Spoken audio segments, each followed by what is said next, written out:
بسم الله الرحمن الرحیم. معلمان ارجمند، اولیای گرامی، دانشجو معلمان عزیز، سلام. وقتتون بخیر. انشالله که حال همگی خوب باشه. در ادامه بحث مباحث ریاضیات دوره ابتدایی در این ویدیو میخوام در خصوص آموزش عددنویسی اعداد یک رقمی تا حداکثر 9 با شما صحبت کنم. خب مفهوم عدد یکی از مفاهیم بسیار مهم در ریاضیات هست و آموزش مفهوم عدد از پایه اول در کتاب ریاضی دبستان آغاز میشه. خب در کتاب ریاضی دبستان مؤلف کتاب معتقده که دانش آموزان قبل از ورود به دبستان، در دوران پیش دبستان و مهد کودک و در منزل به واسطه آشنایی با وسایل الکترونیک مثل گوشی، مثل لپتاپ، مثل وسایلی که نشانگرهای دیجیتال دارن، ماشین لباسشویی، یخچال، اتو و وسایل از این دست، کنترل تلویزیون، تا حدودی با ارقام و اعداد آشنا هستن و معتقدن که دانش آموز امروز به واسطه آشنایی با این وسایل نسبت به دانش آموزانی که در گذشته وجود داشتن، مثلا 30 سال قبل، 40 سال قبل، متفاوت هستن و این دانش آموزان در بعد ورود به مدرسه یک مقدار دانش ریاضی در ارتباط با اعداد رو با خودشون به مدرسه میارن و استدلالشون هم اینه وقتی که مثلا دانش آموز روز اول مدرسه وارد دبستان میشه و از این سوال میکنیم که آقا پسر یا دختر خانم بلدی بشموری، خیلی سریع شروع میکنه به شمردن 1 2 3 4 5 6 و ممکنه حتی تا 100 هم پیش بره و مؤلف معتقده که حالا که دانش آموز میتونه اینطوری شمارش رو انجام بده، پس ما میتونیم از این دانش اولیه‌اش استفاده کنیم و در آموزش ریاضی این اطلاعات قبل از دبستان رو مد نظر قرار بدیم و به همین دلیل هست که در کتاب درسی میبینید که از صفحه 2 کتاب درسی در واقع آموزش عدد نویسی رو با بشمار و بگو شروع کرده، یعنی مبنای آموزش عدد نویسی رو مبنای شمارش قرار داده. مجموعه های مختلفی رو به دانش آموز در اشکال مختلف معرفی کرده. مثلا در یک منحنی بسته اومده 3 تا ستاره گذاشته، بعد دانش آموز میخواد که بشمار و بگو. دانش آموز میاد میشماره 1 2 3. یا یه شکل دیگه میکشه، تو 4 تا مداد گذاشته، میگه بشمار و بگو. دانش آموز میگه 1 2 3 4.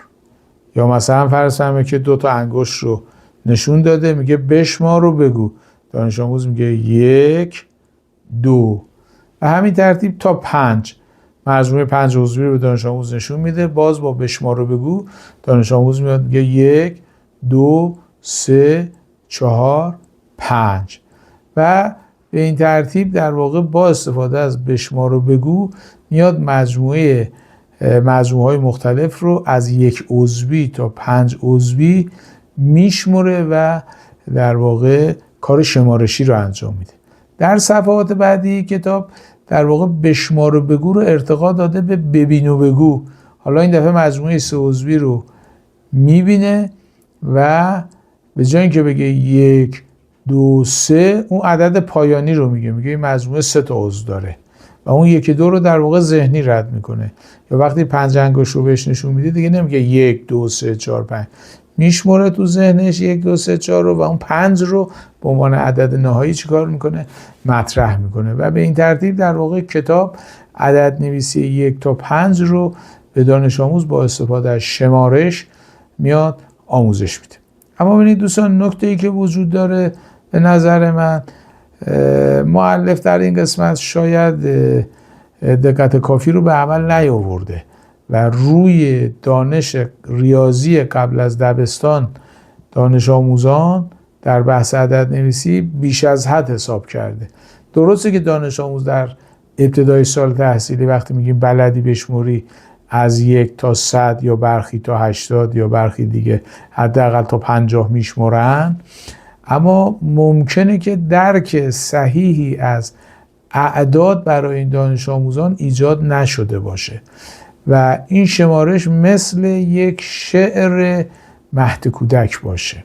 ببینید من خودم بارها این رو امتحان کردم در وابستگان که داشتیم، آشنایان که داشتیم، از دانش آموز در روزهای اول و قبل از ورود به مدرسه گاهی سوال میکردیم که آقا بسر بلدی بشموری؟ آره میشمرد 1 2 3 4 5 تا 100 هم میرفت. گفتم حالا تا 10 بشمر، میشمرد 1 2 3 4 5 6 7 8 9 10. خیلی هم قشنگ. گفتم حالا بلدی برعکس بشموری؟ 10 9 8 7 6 5 4 3 2 1. نمیتونست بشموره. گفتم میدونی بعد از 5 چنده؟ علیرغم این که میگفت 1 2 3 4 5 6 7 همینجور میرفت، ولی نمیتونست بگه بعد از 5 چنده. گفتم میدونی قبل از 8 چنده؟ نمیتونست بگه قبل از 8 چنده. این نشون میده که این شمارش دانش آموز در بعد ورود به مدرسه از 1 تا 100 حالت حفظی داره و مثل یک شعر مهد کودکی حفظ شده و به نظر من نباید که ما خیلی روی شمارش دانش آموزان قبل از دبستان و اطلاعاتی که با خودشون به مدرسه میارن حساب کنیم. خب حالا به هر حال رویه کتاب مشخصه، بر مبنای شمارش ابتدا از 1 تا 5 میاد، اما اگر ما واقعا بخوایم یه مقدار مفهوم عدد رو در ذهن دانش آموز بهتر شکل بدیم، خب من در ویدیو قبلی وقتی مراحل ارائه درس ریاضی رو اشاره کردم گفتم که از 3 مرحله مجسم، نیمه مجسم و مجرد تشکیل شده. اومدم مثال عدد 2 رو زدم. گفتم برای آموزش عدد 2 در مرحله مجسم مجموعه‌های 2 عضوی مختلفی رو به دانش آموز معرفی می‌کنیم، بعد بینش تناظر 1 به 1 برقرار می‌کنیم تا مفهوم 2 در ذهن دانش آموز شکل بگیره، بدون اینکه اسمی از 2 ببریم یا بدون اینکه نماد 2 رو آموزش بدیم. بعد میایم در مرحله نیمه مجسم شکل‌های 2 عضوی رو در تناظر 1 به 1 قرار میدیم تا عمق مفهوم 2 در ذهن دانش آموز بیشتر بشه، باز بدون اینکه حرفی از 2 زده باشیم و بدون اینکه نماد 2 رو معرفی کرده باشیم. بعد میایم در مرحله مجرد بعد از برقراری تناظر 1 به 1 با بیانی که مثلا حالا بعد از تناظر 1 به 1 بین مجموعه‌های مثلا آدمک‌ها و عینک‌ها استدلال می‌کنیم که بچه‌ها 2 تا آدمک داریم، بعد چند تا عینک داریم، اونا میدن پاسخ میدن 2. اینجا 2 رو به صورت کلامی با مثال‌های متنوع تکرار می‌کنیم انقدر که عدد 2 از نظر کلامی تو ذهن دانش آموز شکل بگیره. مفهومش هم که قبلا در مرحله مجسم نیمه مجسم شکل گرفته بود. بعد نماد رو معرفی می‌کنیم که حالا نماد رو اینطوری می‌نویسن و بعد اون وقت اون بحث کنترل رفع اشکال رو انجام میدیم. خب با این رویه میشه همه اعداد یک رقمی از 1 2 3 4 تا 9 رو آموزش داد با استفاده از تناظر 1 به 1 طی مراحل مجسم، نیمه مجسم و مجرد. و طبیعی که این کار تو یه جلسه 2 جلسه انجام نمیشه.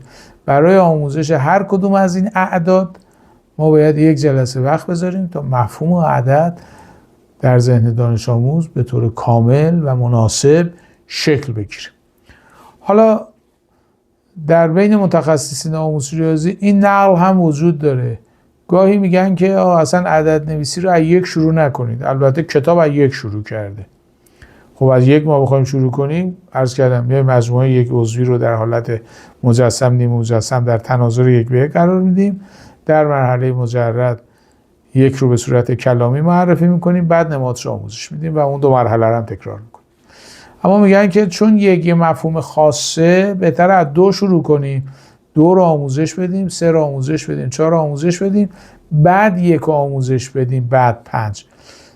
خب ممکنه بگیم خب که خیلی بد میشه 2 3 4 1 5. آره 2 3 4 1 5، ولی کتاب وقتی تا 5 میاد بحث مقایسه هم مطرح میشه. آموزش تساوی، آموزش بزرگتری، آموزش کوچکتری هم همزمان انجام میشه و اونجا اون وقت ما میتونیم اعداد رو به جای اینکه 2 3 4 1 5 باشه به صورت 1 2 3 4 5 مرتب کنیم بعد از آموزش مقایسه اعداد. خب حالا چرا اصرار شده این دوستان متخصصین آموزش ریاضی برخیشون میگن از 2 شروع کنید؟ چون دوستان یه مفهوم خاصه. ما در زندگی روزمره وقتی چیزهای خاص هستن میگیم یکن. مثلا میگیم این آقا ماشینی که سوار شده یک، یعنی یه ماشین خیلی خاص و شیک رو سوار شده. یا میگیم منزل این خانوم مثلا در جای یک شهره. این مفهومش اینه که در یه جای خیلی مناسب و سطح بالای شهر در واقع خونه داره. حالا یه نگاهی نمیگن چون یک مقدار خاصه پس بهتر است 2 شروع بشه، ولی به هر حال با کتاب هم اگر ما شروع کنیم میتونیم از 1 2 3 4 5. اما کتاب برای اعداد 5 تا 9 اومده از بحث در واقع دسته‌بندی استفاده کرده. قبل از اینکه وارد بحث 6 و 7 و 8 و 9 بشه دسته‌بندی رو معرفی کرده. مثلا اومده عدد 3 رو به دانش آموز داده، مثلا 3 تا مداد داده، گفته دور 2 تاش خط بکش، یه بسته 2 تایی درست کن، بعد بگو که چند تا یکی مونده. اینجا دانش آموز 3 رو به عنوان یه بسته 2 تایی یه دونه یکی میبینه. یا مثلا فرض کن 5 رو گفته یه بسته 4 تایی درست کن ببین چند تا یکی داره، میشه یه بسته 4 تایی یه دونه یکی. بعد از اینکه بحث دسته‌بندی رو آموزش داده اون وقت تمرکزش آورده رو دسته‌بندی 5.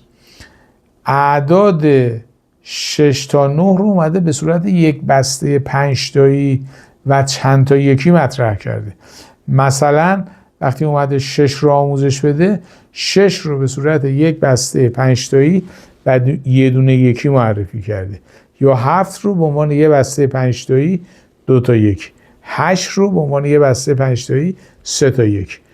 9 رو به عنوان یه بسته 5 تایی 4 تا یکی و نهایتا 10 رو به عنوان 2 بسته 5 تایی چیکار کرده؟ معرفی کرده. چون دست ما 5 انگشت داره اومده از این نکته استفاده کرده، در دستورزی هم از این نکته استفاده کرده و عددهای 6 تا 9 و 10 رو به صورت یه بسته 5 تایی و چند یکی چیکار کرده؟ معرفی کرده. در خصوص 10 همینطور که اشاره کردم 10 رو به صورت 2 بسته 5 تایی معرفی کرده.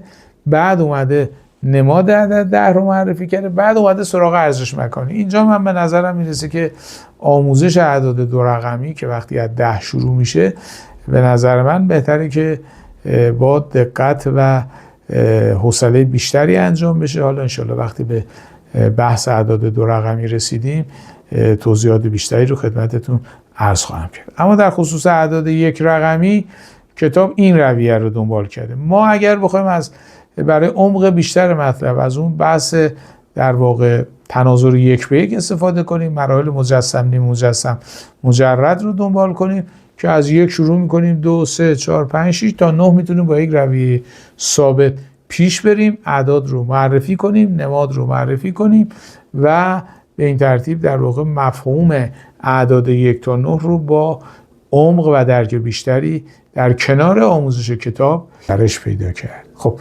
ببینید دوستان تا اینجای کار ما تا عدد نویسی 9 رو به بچه ها میتونیم آموزش بدیم. همونطور که گفتم این کار مستلزم مثال‌های زیاد، صبر و حوصله زیاد و طی جلسات بیشتری صورت میگیره.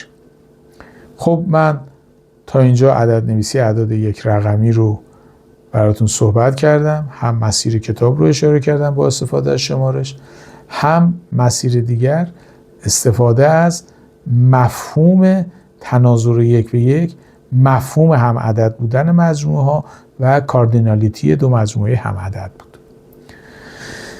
امیدوارم که تا اینجای بحث مورد توجه دوستان عزیز قرار گرفته باشه. از حسن توجه عزیزان سپاسگزارم.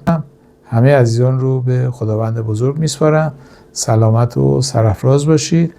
خدا نگهدار.